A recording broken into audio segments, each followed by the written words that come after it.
replacement of the LaSalle Street pedestrian tunnel in 1871.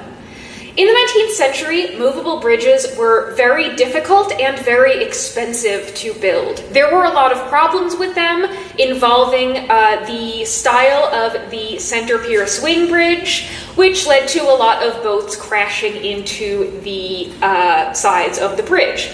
So one of the ideas that the city of Chicago had as a way of getting people across the river cheaply and easily was to install pedestrian tunnels underneath the river.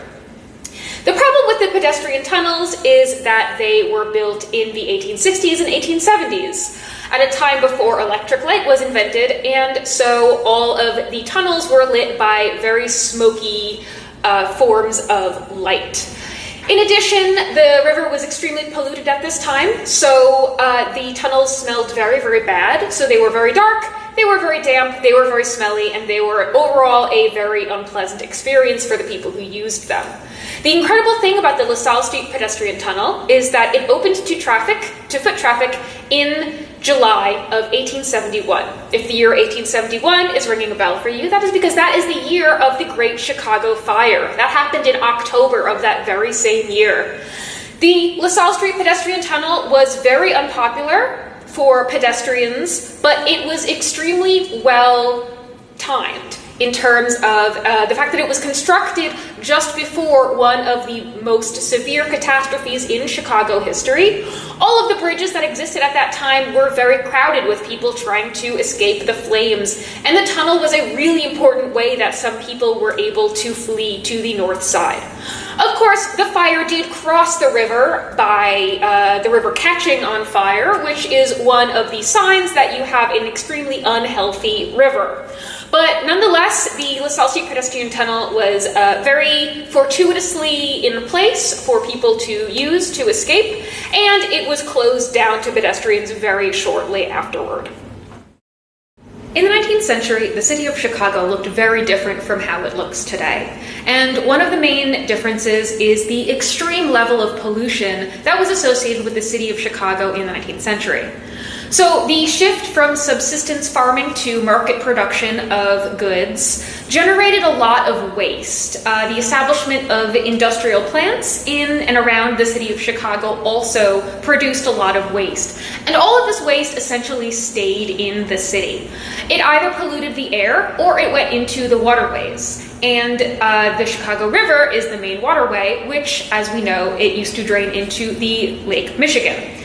So all of the pollution from the city of Chicago would be going into Lake Michigan, which was the source of drinking water for this whole region. So Chicago in the 19th century was absolutely what we would today call a maritime city.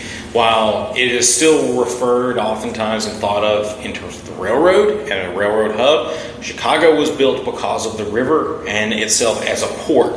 The river was the port of Chicago. You sailed up from Lake Michigan and you docked in and along the riverbank. So the river in the downtown area was lined with wharves, with warehouses, lumber yards, grain silos, etc. It was the working part, and it grew and grew as a city and grew as a port, to where by 1880 alone, Chicago outpaced the shipping traffic of both New York and San Francisco combined. In 1855, it was stated that in wintering over in Chicago, there were over 158 vessels of all kinds moored here in the Chicago River to wait out the winter season. One of these ships, though, goes down in Chicago history in a very good way. So, in the late 19th century, many Chicagoans were of German heritage. It was the largest immigrant demographic in the city at that time, and these German immigrants brought many aspects of their culture with them, and this included, among other things, their love for Christmas trees, their Tannenbaums. And so every Christmas, many of these German immigrants would try to go to Wisconsin, go to other places to purchase these trees to decorate their homes, to bring a little color and a little bit of happiness into their lives.